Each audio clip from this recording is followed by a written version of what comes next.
My cell's cold, damp walls feel like they are closing in on me, tightening their grip with each passing second.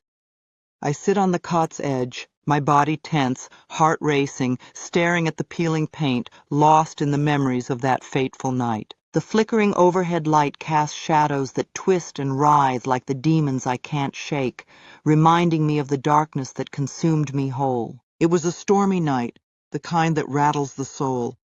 Thunder roared like an angry beast, and rain fell in sheets, pounding against the windows like a relentless drum. I was a caged animal, pacing my tiny apartment, my mind a cauldron of fury and fear. The tension had been building for months, a toxic relationship that suffocated me, leaving scars deeper than any blade could inflict. I had warned him and pleaded for freedom, but he was deaf to my cries. I'm not going to lie about the situation. I know what I did. When he stumbled home that night, the stench of whiskey and rage hung heavily in the air. His eyes glinted with the familiar spark of violence, and I felt the primal instinct to flee surge through me. But there was nowhere to run. He shouted my name, a command wrapped in a curse, demanding my submission, my compliance. But that night, I was done being afraid. The storm outside mirrored the tempest inside me. With trembling hands, I reached for the knife on the kitchen counter, its blade glinting menacingly under the flickering light. Time slowed as he lunged at me, a beast intent on devouring what little spirit I had left. I didn't think. I simply reacted, a raw, instinctual response. I plunged the knife into his chest, feeling the warmth of his blood spray across my skin, a crimson baptism washing away years of torment. The shock in his eyes was a fleeting moment that would haunt my nightmares. I felt powerful, liberated, and utterly lost in the same breath. Panic gripped me as I realized what I had done.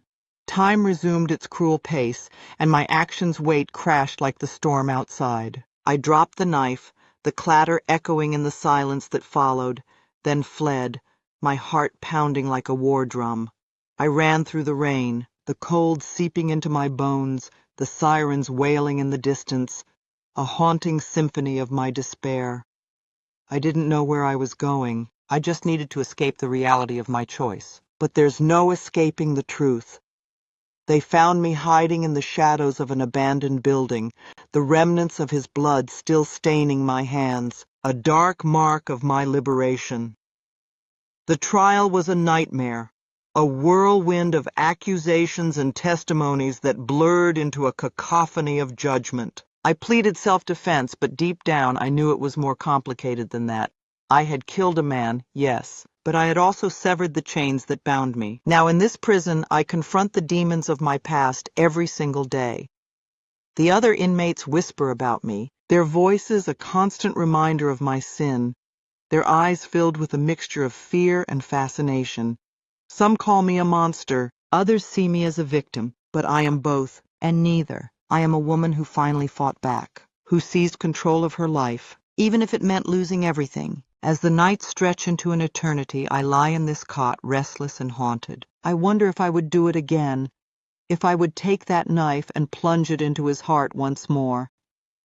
The answer hangs heavy in the air, a bittersweet truth that coils around my throat like a noose. In the depths of my soul, I know that darkness can be seductive, and while I may be confined within these walls, the battle rages on within me, a savage war between the woman I was and the monster I've become.